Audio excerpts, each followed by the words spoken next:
Welcome to our YouTube চ্যানেলে আর 8 minute মোর। আমি রশ্মি আবারও চলে এসেছি একটা নতুন ভিডিও নিয়ে। আজকে তোমাদের দেখাবো হোলি স্পেশাল লাড্ডু গোপাল মেকিং।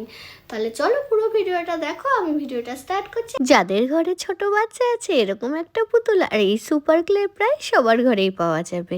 আর আমি আজ এগুলো দিয়ে একটা কিউট লাড্ডু গোপাল তৈরি করে দেখাবো। যেহেতু চোখগুলো একটু বড় বড় আর নাকটা একটু উঁচু প্রয়োজন, তাই আমি ক্লে দিয়ে চোখটা ভরাট করে নাকটা একটু উঁচু করে নিলাম আর লাড্ডু গোপালের চুলটাও তৈরি করে নিলাম। মাথায় একটা কিউট ছুটি আর কার্লি চুল লাড্ডু গোপালের যেমন হয় ঠিক তেমনই আমি চুলটা করার চেষ্টা করলাম।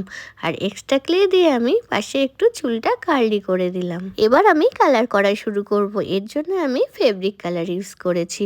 স্কাই ব্লুর সাথে একটু সাদা মিশিয়ে আমি লাড্ডু গোপালের রংটা করেছি। এরপর হাতে ও পায়ের উপর লাল রং দিয়ে আলতা করে তার উপরে সাদা রং দিয়ে একটু ডিজাইন করে নিলাম। আলতা পরে লাড্ডু গোপালকে ভারী মিষ্টি লাগছিল। গালে লাইট পিঙ্ক আর সাদা দিয়ে আমি একটু ব্লাশ করে দেওয়ার চেষ্টা করলাম যাতে লাড্ডু গোপালের মুখটা আরেকটু কিউট লাগে। যদিও কালো রঙের ক্লে ইউজ করেছি, আমি তার উপরে আবারও ব্ল্যাক কালার করে দিলাম যাতে কালারটা আরেকটু সুন্দর লাগে। এরপর আমি চোখ আঁকা শুরু করব। আর চোখ আঁকা হচ্ছে সব থেকে মেন পার্ট, কারণ চোখ যত সুন্দর হবে মূর্তির সৌন্দর্য তত বেশি হবে। চোখটা আমি একটু বড় আঁকার চেষ্টা করেছি। মধ্যের কালারের জন্য আমি ব্রাউনের সাথে একটু সাদা মিশিয়েছি, তারপরে ডিপ ব্রাউন আর ইয়েলো কালার দিয়ে আমি পুরো কাজটা করেছি। আর হোয়াইট দিয়ে আমি একদম রিয়েলিস্টিক একটা লুক দেওয়ার চেষ্টা করেছি। কপালে তিলক কেটে তার পাশে একটু কলকা করে দিলাম।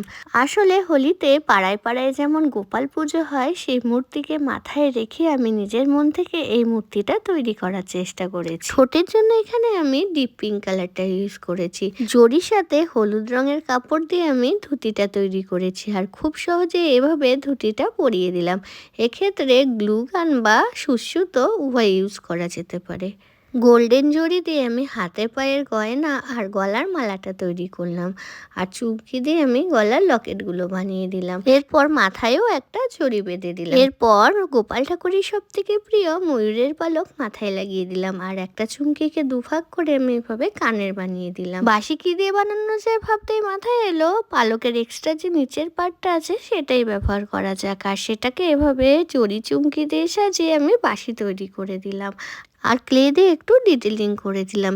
এরপর গোপালজির হাতে বাঁশি দিতে আমার গোপালজি পুরো রেডি হয়ে গেল। অনেক দিনের ইচ্ছে ছিল এরকম একটা লাড্ডু গোপাল তৈরি করব। আজকে সেই ইচ্ছেটা পূরণ করলাম। আশা করি তোমাদের ভালো লেগেছে। আমার ভিডিওটা যদি তোমাদের ভালো লাগে তাহলে অবশ্যই একটা লাইক করে দিয়ে চ্যানেলটা সাবস্ক্রাইব করে দিও। আর আমার লাড্ডু গোপালকে তোমাদের কেমন লাগলো সেটা অবশ্যই কমেন্ট করে জানিও।